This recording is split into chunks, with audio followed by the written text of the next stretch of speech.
Hola y bienvenidos a Café con Abogados. Yo soy Jeremy Love, abogado de inmigración, y tenemos conmigo abogada Kimberly Gubert. Thank you so much for joining us for this chat we're going to have today, Café con Abogados. Hope you have your cafe and questions. We're going to try our best to answer them all live. So thank you so much for joining us. Kim, how are you doing today?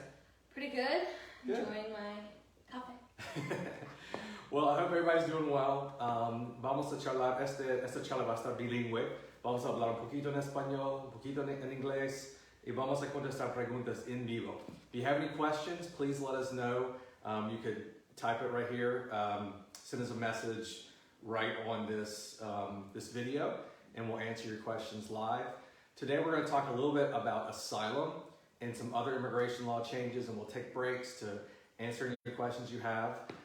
Nuestro bufete de abogados de inmigración está aquí en Birmingham, pero vamos a hacer citas también en Huntsville. La semana que viene es el 29 de octubre, es un jueves. Vamos a estar en Huntsville para citas. Llámanos al 205-323-8727 para programar una cita la semana que viene, el jueves, en Huntsville. Great. Well, thank you and welcome to us for this chat. We're going to try to do this about once a month and answer questions live. Right now, there's been a lot of changes this year to immigration. We're going to talk specifically about asylum and then mention a few other immigration changes with things like TPS, public charge, and things like that as well. Starting off with asylum. Kim, can you tell us a little bit about asylum as well as some of the recent changes we've seen?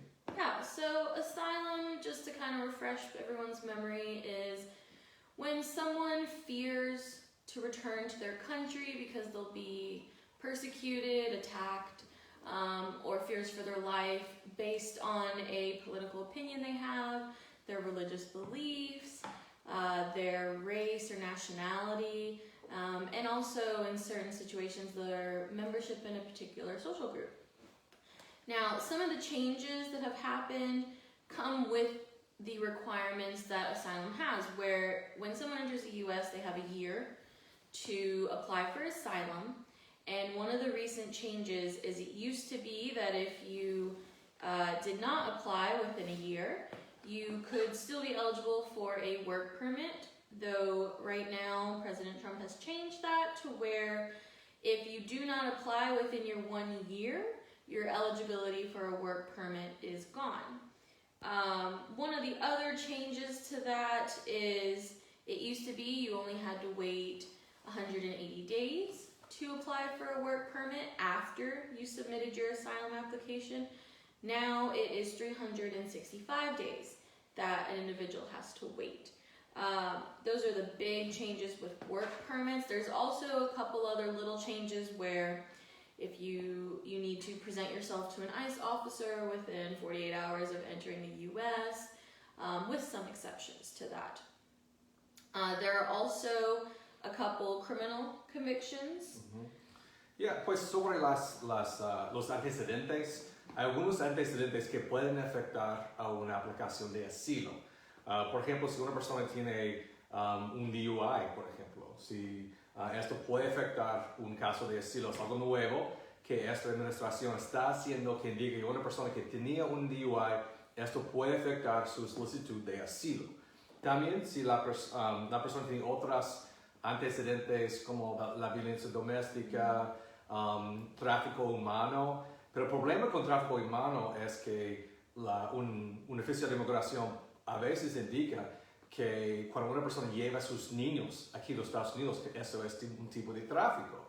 Por eso es algo, en mi opinión, no está correcto, pero es una cosa que a veces un oficial puede tratar de hacer un argumento que indica que usted, cuando llevó a sus niños a los Estados Unidos, que esto fue un tipo de tráfico que puede afectar su caso de asilo.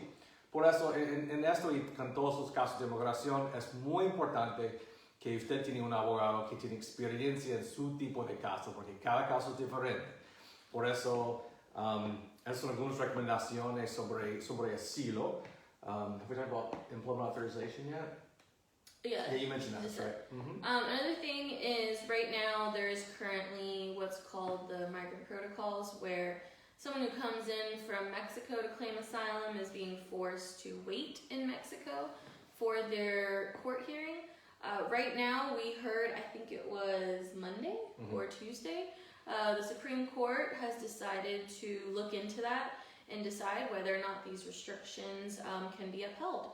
And also, I think they are going to look into the wall funding of, building the border wall, whether or not the executive can actually funnel funds towards that. So hopefully we'll hear an answer about remain in Mexico policy within 4 months, hopefully. Sí, por eso hay varias cosas que la Corte Suprema va a hacer, decisiones que va a afectar a muchas personas en casos de asilo, por ejemplo, y también si inmigración puede usar los fondos que tienen de casos de inmigración para la pared, el muro en la frontera también.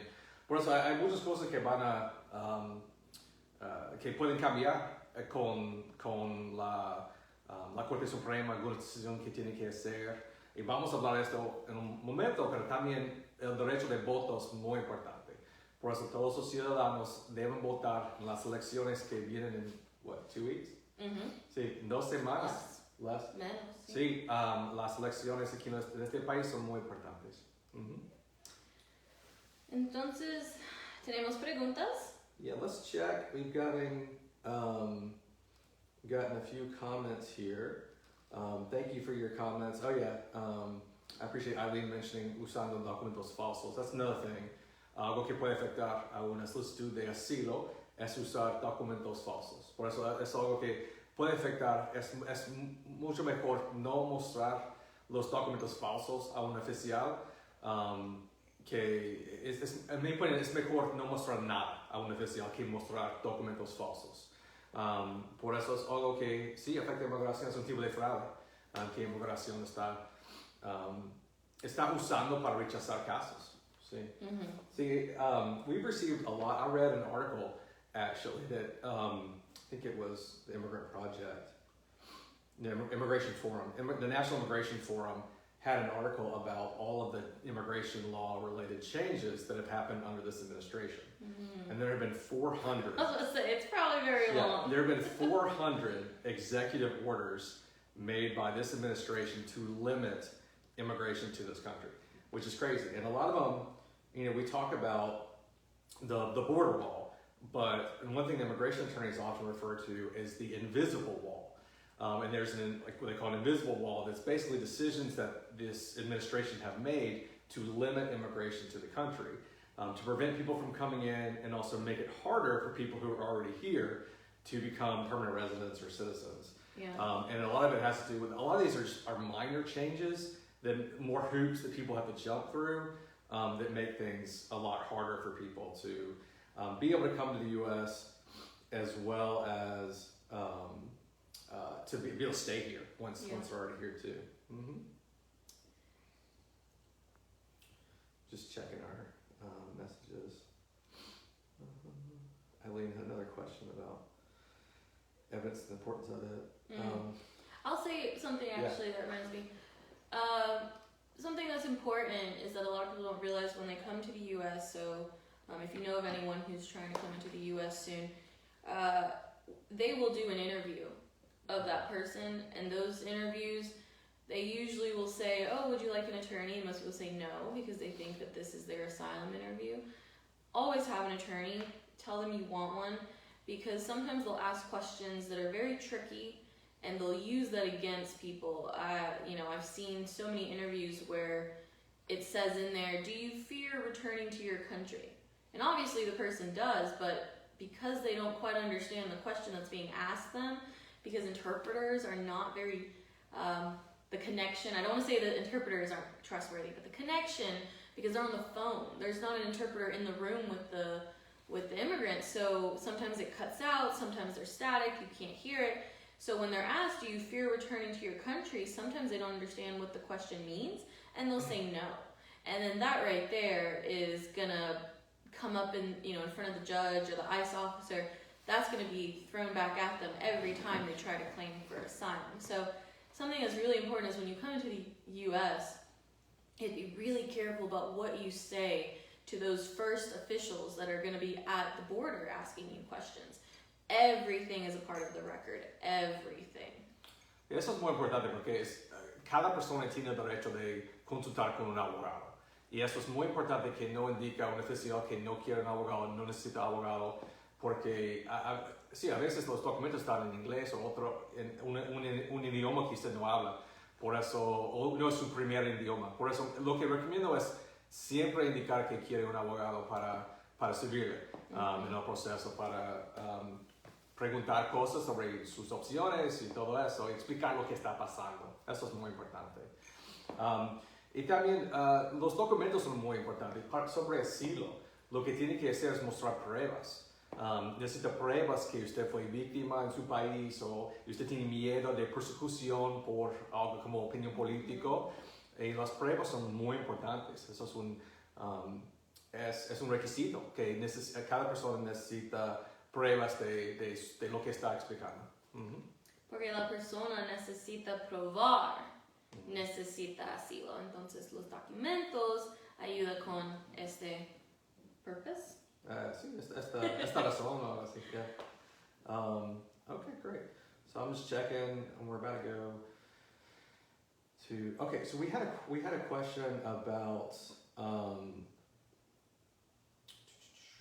me pull up our question. Yeah, we had some questions previously submitted Yeah. that we can talk about. Yeah, we had a question about the immigration fees.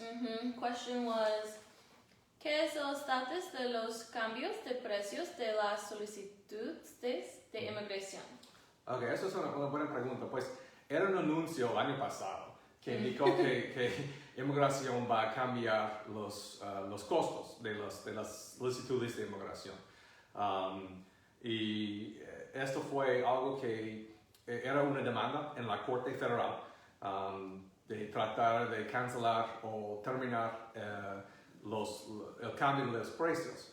Y esto era un anuncio que los precios el 2 de octubre, el anuncio que fue que inmigración va a cambiar los precios esta fecha, el 2 de octubre, pero eso no pasó por la demanda en la Corte Federal. Por eso los precios son iguales. La última vez que los precios cambiaron fue hace como 3 años y por eso en este momento los precios son lo que eran antes. Por eso no sabemos exactamente cuándo inmigración va a cambiar los precios. Pienso que van a hacerlo porque ellos están, pues tienen problemas con los fondos de inmigración porque las políticas que ellos tienen son horribles. Pero vamos a ver, lo que recomiendo es, si hay un cambio, vamos a hacer un anuncio en nuestra página de Facebook aquí, hablando de los cambios y cuándo van a empezar. And something to kind of think about is, right now, I have 1 or 2 clients that have decided to wait until the prices change, just because some of the prices will go down, but most of them are going up. It might be best not to wait for those changes if you are trying to do something that once the prices change, it's going to be more expensive. Because sometimes we don't get any notice that the prices are changing. Sometimes they're just like, oh, 3 days from now, we're putting the new prices, and that's not enough time to, if someone wants to start a petition or anything like that, it's not going to be enough time for them to get their applications in before the price changes. So sometimes it's very helpful that if you're thinking about doing an immigration process, to reach out to an attorney to figure out if your prices would be increased or decreased with the next change.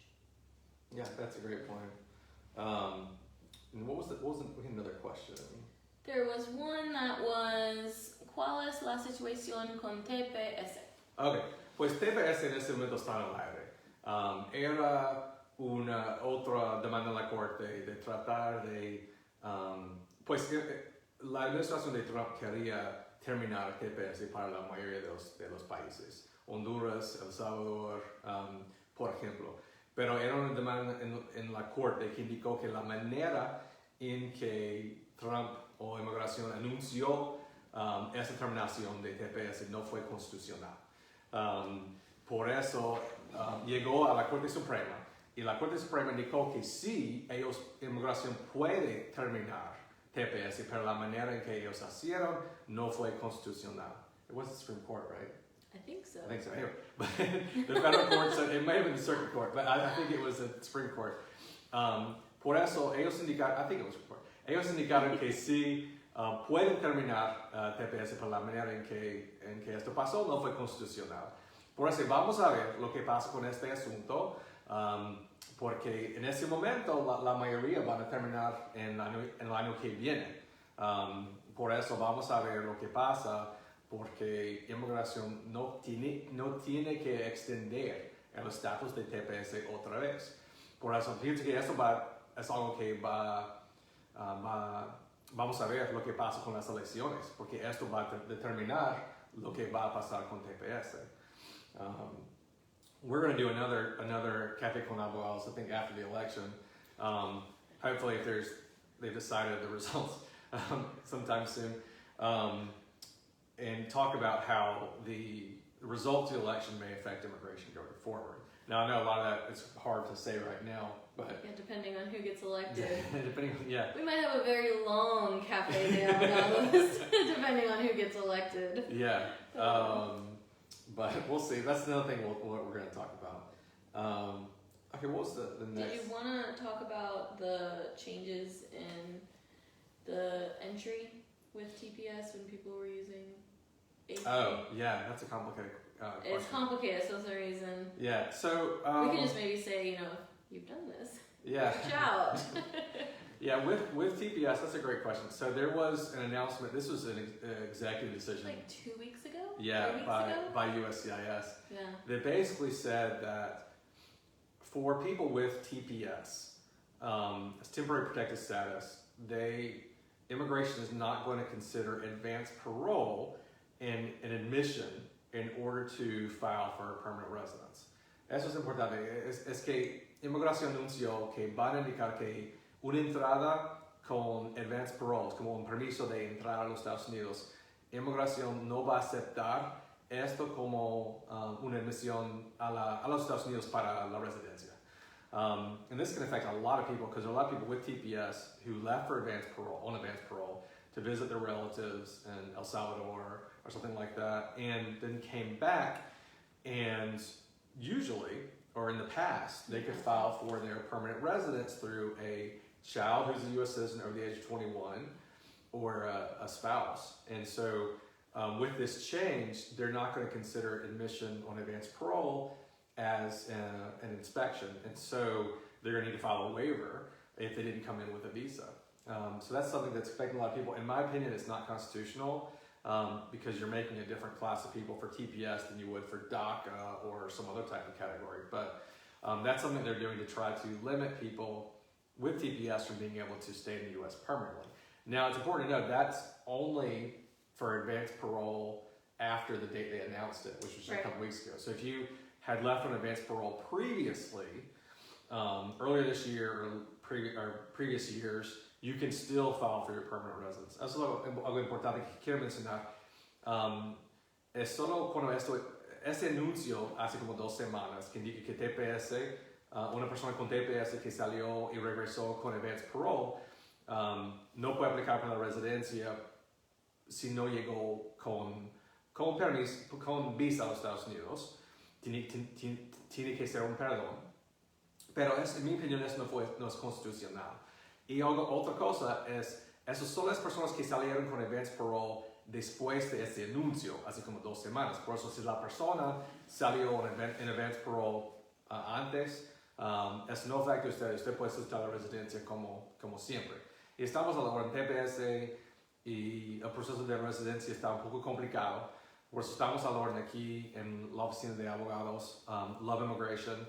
El número de teléfono, si tiene preguntas o quiere llamar para cita, es 205-323-8727 y hay mucha información en nuestro sitio web abogadolove.com. Otra vez me llamo Jeremy Love y esta es la abogada Kimberly Gubert. Estamos a la orden. Feel free to give us a call, 205-323-8727, and our website, Love Immigration, has a lot of information. And we'll try to keep things updated there as well as on our Facebook page. And we keep saying like a couple weeks ago, 2 weeks ago, 3 weeks ago. That's all the changes. Like literally, I have emails every day for something that has changed overnight. So yeah, so it's been 4 years and there's been 400 changes. that's like what, 2 or 3 a week? that's like if you were to average it out, one every 2-3 days. Yeah, it's insane. So it's hard to keep up with immigration policy. Oh man. And we do this full time. So like it's hard for us to keep up. I'm sure it's hard for everyone else to stay informed as well. Which it's good to know that changes are happening all the time because, there have been some clients that have come and asked me if they're eligible for something, and I'll say, at that time, let's say like a year ago, I'd be like, no, I'm sorry, you're not eligible for this. Well, then 6 months later, a court could overturn the rule that Trump said, or a new rule has been created, and I'm like, oh, hey, you're eligible now. Like, it changes so much that it's actually a really good idea that if you are looking for immigration status, you check every couple months to see if maybe something has changed to where you weren't eligible, but now you are.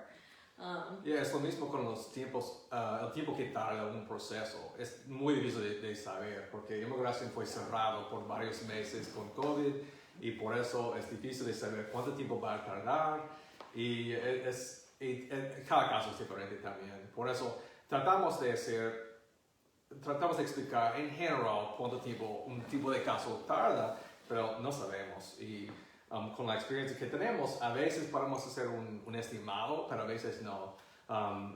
Pero estamos tratando de explicar alguna información sobre este asunto y tratar de informar a la comunidad también. Yeah. So we had another question. That's a really good question. ¿A quién le afecta la ley de la carga pública? Which affects a lot of people, so. Yeah. Basically, the public charge rule is the government is trying to deny anyone immigration status that could potentially be a ward of the state. And that could be someone who would need to be on welfare or Medicaid, those types of situations. And there are ways around it with, sponsors, when someone's trying to get a green card, and they're just going to need to have someone who will financially support them. Basically, the person promises to financially support them in the event that they lose their job or something happens financially to where the immigrant would no longer be able to support themselves. La carga pública está muy complicada en este momento. Era un anuncio que inmigración va a rechazar algunos casos si el oficial piensa que una persona puede hacer una carga pública, indica que necesita ayuda del gobierno en el futuro. Y es una decisión que el oficial tiene la opción de hacer. Y ellos consideran varias cosas, por ejemplo, si el dinero que la persona tiene en el banco, la educación de la persona, la edad de la persona, también la salud, si la persona está en buena salud o no. Hay varias cosas que van a considerar, también como un sponsor, también una persona, como un patrocinador, que diga que pueden ayudar a esta persona en el futuro si necesita ayuda financiera. Y quiero mencionar que la carga pública solo afecta a personas que están solicitando la residencia por primera vez.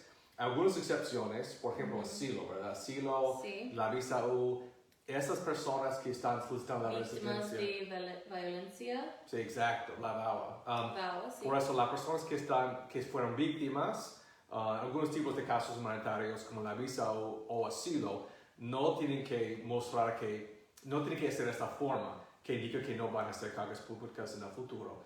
Pero la carga pública solo afecta a personas que están solicitando la residencia por primera vez o visas para entrar a los Estados Unidos. No afecta a personas que están solicitando otro tipo de ayuda o otro tipo de estatus de inmigración, por ejemplo, la ciudadanía, la DACA, y ese tipo de cosas. Esas personas Estudiante. Sí, visa de estudiante. Este tipo de cosas no afecta, la carga pública no afecta a una persona. Pero sí, estamos solicitando varias pruebas de personas que están solicitando la residencia, información del banco, los taxes, Si habla inglés, por ejemplo, esto también ayuda. La edad de la persona. Otra cosa que recomendamos es una persona de obtener la aseguranza también para protegerse si algo pasa, la aseguranza médica.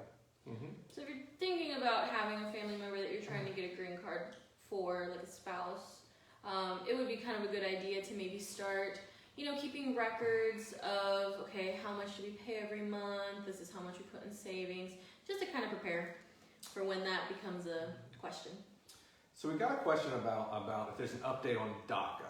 So there's really, the situation with DACA was, I'm trying to figure how far to go back. DACA changed a lot. But so right now, 2 months, August. Yeah, August right now, only people who currently have DACA or have had in the past can file to renew their DACAs. The DACA fee right now is the same. It's $495, the immigration fee. Also, they're just renewing DACA for 1 year at a time right now. And so if you have DACA and your DACA expires within the next 6 months, I would definitely renew your DACA now, because DACA could be ended in the future. That's another thing that, again, the federal court said that DACA can be ended, but the way it was done was not constitutional. So who knows what's going to happen with DACA in the future. I'm really hopeful, and I think this is the general opinion of most people, is that there should be some type of path to permanent residence for people who came here as children and have shown that they've gone to school or don't have serious criminal records. There's no reason why they shouldn't be able to stay in the U.S. and obtain some type of path to permanent residence and then citizenship. And I think that's what most people believe. So I'm hoping that will happen, but it really depends on Congress, and it's hard. I'm not very good at trying to prognosticate on political stuff, but I'm hopeful that there will be some type of DREAM Act in the future. I would recommend also another reason to keep your DACA current is because, first off, you need it to get your driver's license. So, if it's going to expire and if something happens to where you wait to the last minute, you're not going to have a driver's license until you get your renewal.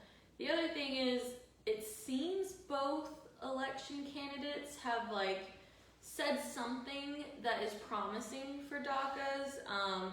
Obviously, depending on the party, depends on how serious they are, but it does seem like there's maybe a promise in there somewhere if either one gets elected that they're going to try and, that they've said that they're, they've said this, doesn't mean it's actually going to happen, but, because politics. But it does, to keep it current, because there are consequences of future eligibility if you don't keep it current the whole time you were in the U.S. So it's something to look forward to where you need to prepare to make sure you always have a current DACA. Yeah, that's a great point. Was there another question that we had previously? We had one more. ¿Qué es la expulsión acelerada y a quién aplica? Esa es buena pregunta sobre la expulsión acelerada. En inglés se llama expedited removal. Por eso es un tipo de I'm going to try to remember exactly what I'm trying to say. Do you want me to go first? Yeah, if you want. Yeah, go ahead. You go ahead. So basically, expedited removal is when someone can be picked up, and generalize it, very simple. When someone can be picked up by ICE and deported to their home country without seeing a judge. Usually, when an immigrant is picked up and detained, they go in front of a judge and they claim, I'm actually a citizen. I have a spouse who can turn me into a permanent resident. There's something that they could claim usually. However, with expedited removal, it allows an ICE officer to pick up someone and just deport them without even hearing any types of claim to immigration that they have. This has, if I understand correctly, because they change it a lot, it's usually is only going to apply to people that have been in the U.S. for the last 2 years. So if you've entered within the last 2 years, this could apply to you. It used to be only anyone who was in 150 miles of the border, but they expanded that a couple months ago, half a year or so, to where it could be anyone, anywhere in the U.S. And also they are now looking at people who have certain convictions, domestic violence, DUIs, any felonies, they're starting to actually actively look for those people and deport them without waiting for their court hearings, regardless if they are actually already in court. So it's a little scary, which I believe we have on our website, Know Your Rights. So if an ICE officer ever came to your door or something, our website has some good information about what you should do, what you should know, what you should say, what you shouldn't do. So. Y la exposición acelerada es cuando los oficiales de inmigración, sin una audiencia judicial o una orden de deportación, remueven a una persona indocumentada de los Estados Unidos rápidamente. Y es antes de este cambio, una exposición acelerada solo pasó a personas, por ejemplo, detenidas a menos de 100 millas de la frontera o con personas que tenían deportaciones antes. Por eso sí, esta nueva política es un cambio que puede afectar a muchas más personas que ya están aquí adentro del país, que no fueron deportados antes y no están cerca de la frontera. Por eso vamos a ver con una decisión de la Corte Suprema sobre lo que va a pasar con la expulsión acelerada. Pero sí, es muy importante que cada persona conozca sus derechos para protegerse. Tenemos información de los derechos. Aquí en nuestra oficina tenemos un folleto que indica que conozca sus derechos, y también hay información en el sitio web abogadolaw.com también. We have a few questions here on when the NVC, one of them is, when will the NVC start rescheduling appointments that were canceled due to COVID-19? That's a great question. It's so hard. Under this administration, it's been extremely difficult to talk to the NVC or the consulate abroad, Juarez, for example. They started scheduling appointments again. We just had an appointment scheduled we had one person last week. But it's slow, and they were shut down for like 7 months. So I think we didn't have a say in that person's appointment. They just, out of the blue, rescheduled them. Yeah. So it's hard to say. So I would say that most cases are going to be delayed 7 months or more, scheduling an appointment. But I'm hoping if your appointment was, like, for example, late March, right after they closed it, that you're going to be one of the first ones to be scheduled soon. Now they're scheduling appointments again. They do occasionally expedite appointments, but it's rare to get one expedited. But that's something I wanted to mention. I was going to say, I would also, encourage people to have patience, because even though they're starting to open up, it's not going to be the speed that it was pre-COVID, because now, like, for instance, the office in Montgomery, they're not doing appointments back to back to back where they have all these people waiting in the waiting room. They're actually limiting the amount of people that can be in the office, the amount of interviews they do that day. So even though places are opening up, they're actually going to probably be slower, just because of COVID restrictions and trying to limit the amount of people that are in the office every day. Sí, eso fue. Yo estaba en Montgomery la semana pasada para una entrevista y solo era como 3 grupos de personas en el salón de espera y solo como 3 oficiales, y en general hay más, hay como 5 o 6 personas. Por eso sí están programando citas. ¿En total? 3? Yeah. Sí, y también el jefe que está allá. Sí. Son 3 personas que estaban haciendo las entrevistas. Por eso sí están haciendo citas otra vez, pero con más espacio. Por eso va a tardar más tiempo para recibir su cita en Montgomery o en Ciudad Juárez o lo que sea. Por eso sí, está tardando tiempo, pero vamos a ver. Pero sí, están programando citas otra vez en general. That's a great question about immigration court. Could you tell us, Kim, a little bit about what is the status of immigration court? Are they doing hearings? I know. Yeah. I am finding things out every day with immigration court. So bear with me, because what I say today could change tomorrow. Right now, change tomorrow. I mean, today the Atlanta court closed for today randomly. So right now, most courts in the South, which is New Orleans and Atlanta, there's only really 2 in Memphis, are open.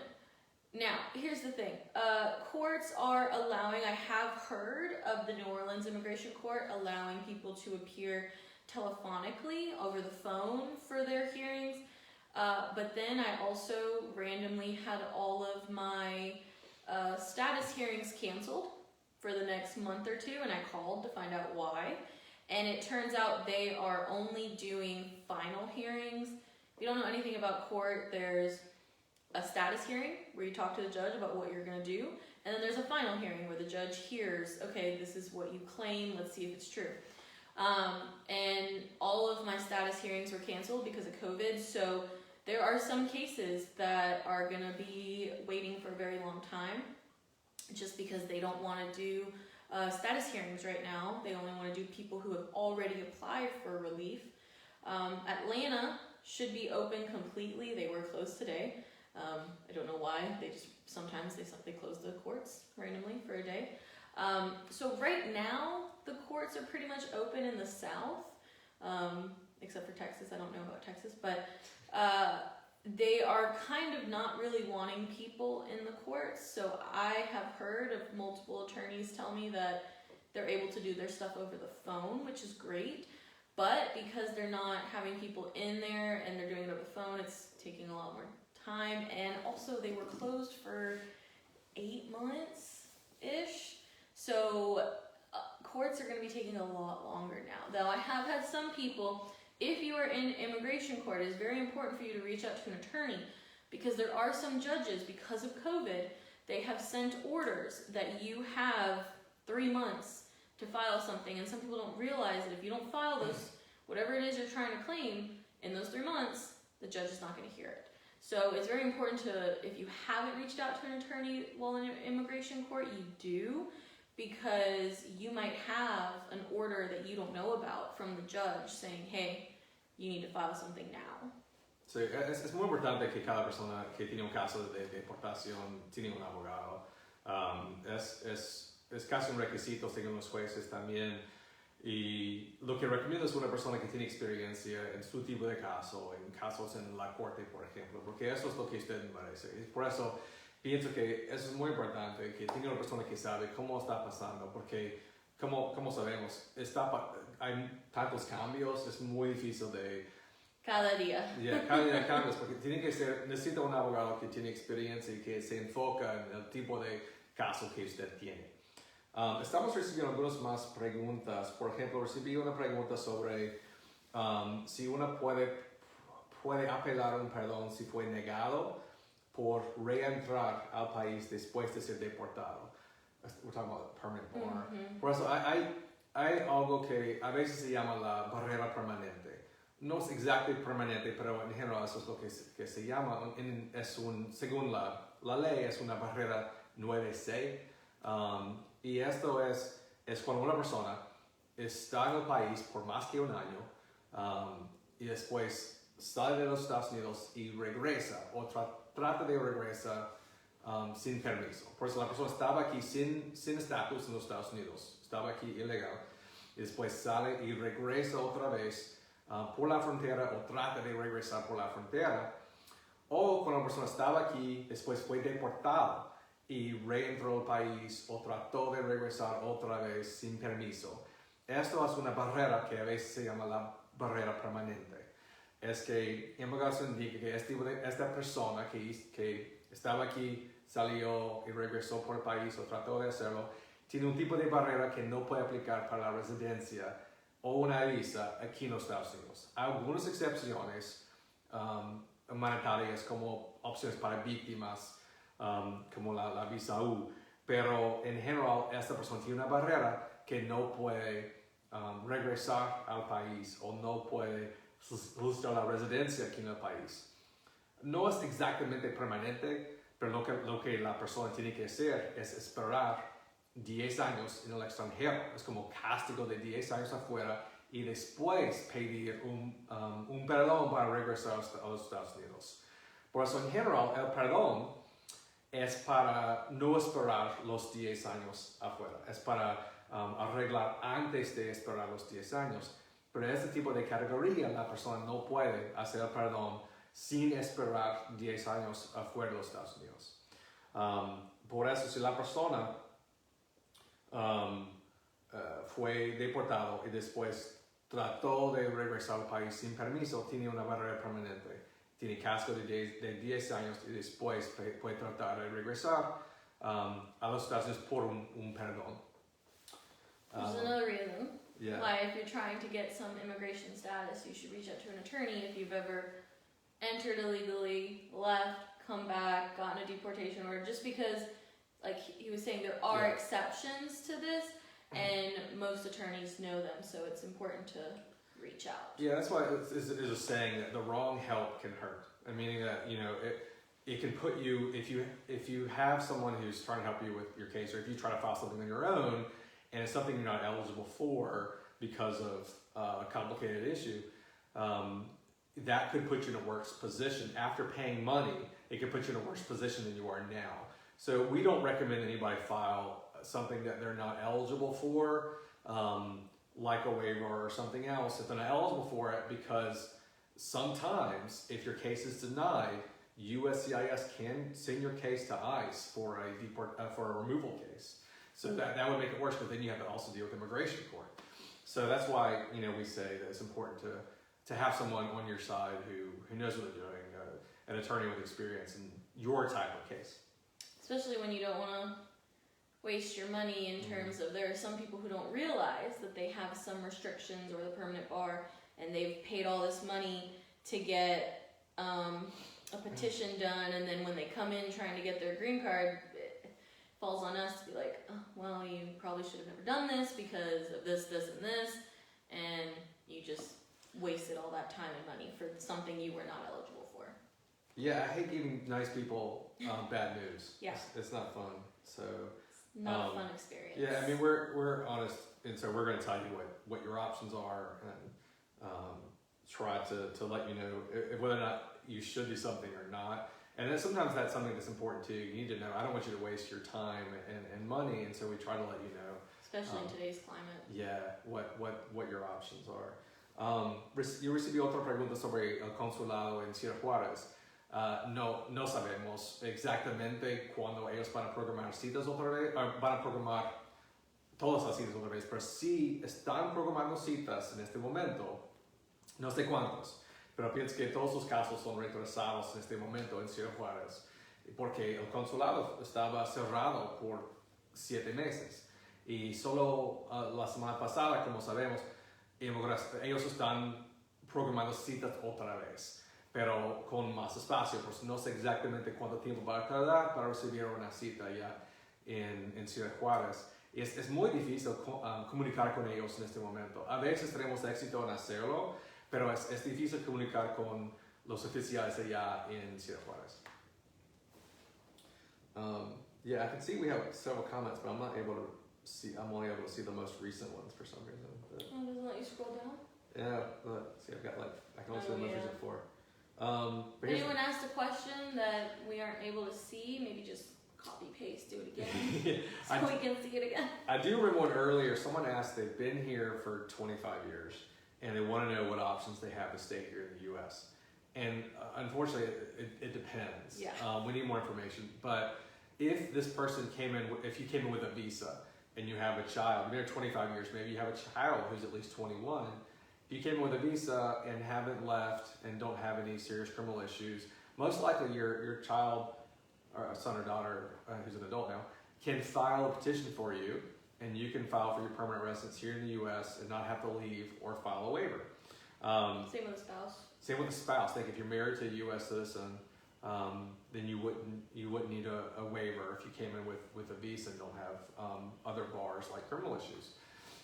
If you didn't come in with a visa and haven't had advanced parole, or don't have a petition prior to May of 2001, so there are a few exceptions here and there, then you're likely going to have to file a waiver.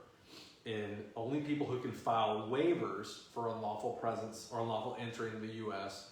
are spouses or parents who are permanent residents or citizens. That's what's important to know. A son or daughter cannot file a waiver for you. They can file a petition. Your son or daughter can file a petition for you if they're at least 21 years old. but you're not eligible for a waiver through them, only through a spouse or parent who's a U.S. citizen or permanent resident. So, and maybe you have a 20-year-old child, but your parents are permanent residents. You might be eligible for a waiver. To get the waiver, you have to show extreme hardship on your spouse or parents if you can't stay here in the U.S.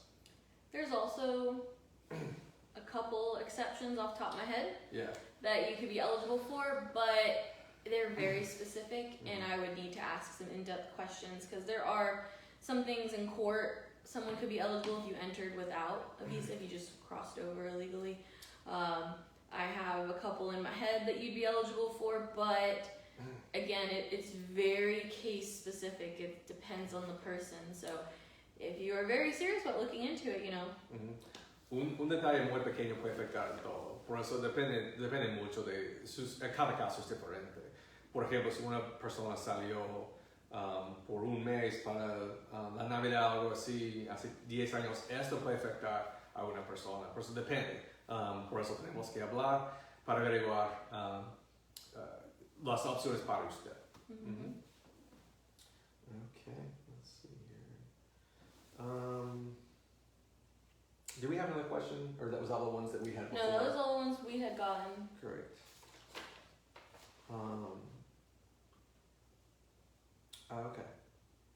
Okay, yo recibí una pregunta sobre una persona que quiere traer su novia aquí a los Estados Unidos. Quiere saber el proceso y cuánto tarda este tipo de trámite. Pues una persona que es ciudadano puede traer su prometida aquí a los Estados Unidos. Pues hay algunas maneras de hacer esto. Si tiene una novia, una prometida y quiere traer a esta persona a los Estados Unidos, hay algunas maneras de hacerlo. Una es una visa turista, si la persona quiere venir acá para visitar. El problema con la visa turista es que en ese momento es muy difícil de obtener. Otra opción, la persona que es una ciudadana puede salir y va al país donde está su novia, ellos pueden casarse allá y después puede traer acá como visa de esposa o un proceso consular y llega a los Estados Unidos como residente. La otra opción es la visa de prometida. La visa de prometida tenemos que mostrar que ellos tienen planes de casarse en menos que 90 días después que esta persona llega a los Estados Unidos. Y tenemos que mostrar que la persona esté de buena conducta. Y hay dos pasos. El primer paso es una petición que hacemos que muestra los planes de casarse. El otro paso es el proceso para obtener la visa para esta persona para entrar a los Estados Unidos. Por eso hacemos la petición, después la aprobación, hacemos una aplicación por computadora para la visa. Y después esta persona tiene que hacer una entrevista en su país de origen para entrar a los Estados Unidos. Después ellos tienen que casarse en 90 días y podemos solicitar la residencia para esta persona. Por eso los dos pasos, los dos dependen y pienso que la petición en este momento puede tardar, quién sabe, pero como un año. Y después la espera para recibir la entrevista en su país de origen. No sé cuándo esto va a tardar. Como mencioné, ellos estaban cerrados por 7 meses.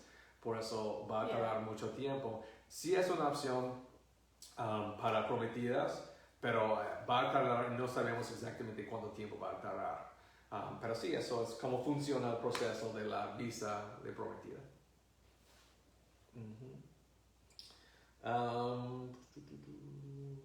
Plus, depending on your specific situation, we might recommend one way over the other, just for time, money purposes. Some people are willing to wait, some people are willing to get married in their own country and then come back. So it really depends on what your situation, what you need, and sometimes we can recommend based on that. Yeah, that's a great point. Just because I remember I had someone who wanted to get married in their home country, so we had to do it based on that. Yeah, there's a number of factors that we talked to you about to figure out what's the best option for you, because it might not be the same for someone else. Because some people, you know, they don't mind waiting in their home country, but then there are some people who are like, no, I want to be with my significant other now. Like, what's the quickest way? And some people it's like, what's the cheapest way? So, you know, there's different ways to do it. Definitely. Okay, I think that's all the questions that we have right now. So I just want to say thank you for joining us so far. We're going to try to do this more often. This is the first one, so feel free to let us know any thoughts you have, any comments. Let us know what time this works best for everyone. We decided this one in the morning, but we could change up the times or what day of the week. Feel free to let us know in the comments. And I want to mention November 3rd, the election. So voting is extremely important because as we've seen with this administration, it can change a lot immigration policy. So I try to remember to think about that and try to everyone go out there and vote.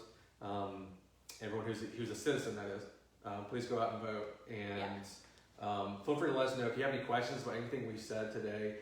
Si tienen preguntas, pueden mandar un mensaje aquí. Estamos a la orden si tienen preguntas al 205-323-8727. Otra vez me llamo Jeremy Love. Esta es la abogada Kimberly Gubert aquí en la oficina de los abogados Love Immigration. Estamos aquí en Birmingham, Alabama, pero como mencioné, vamos a hacer citas en Huntsville. La semana que viene es el 29 de octubre. Give us a call if you want an appointment. Here in our office in Birmingham, we'll also be in Huntsville next week on Thursday, the 29th. It's 205-323-8727. You can also send me a message on Facebook and we can schedule an appointment. Either in person, by phone, we can do video chat, whatever you want to do. We're happy to schedule an appointment for you. COVID friendly. COVID friendly. This is as close as I've been to Kim in a while, especially without a mask. But it's about 6 feet. It's about 6 feet. I think we're doing all right. But you know, we do. Everyone here required to wear a mask. We're spacing out our appointments a little bit, and we're using a second. We have 2 different waiting rooms we're using to kind of keep people separate. So it's very COVID friendly. Please give us a call, and we'll schedule an appointment for you as soon as possible. I do want to say one more thing about the voting. Yes. Just because I've had some clients with this. If you have a driver's license, make sure you are not registered to vote. It's not a big deal if you are. Just call them up and be like, hey, I don't want to be registered. Don't vote if you're not a citizen at all. Like, I don't care if you're registered. Do not vote. And if you're registered, please get unregistered, if that's the word. Undo that. Sure. So that's the only thing, just because it's really important. That's like a really big deal. So yeah. Awesome. Well, thank you so much for joining us. This was a lot of fun. Like I said, we hope to be back after the elections and to just discuss a little bit about what's going on. Lots of stuff to discuss after the election. Well, I hope everybody has a great day, and nos vemos en la próxima.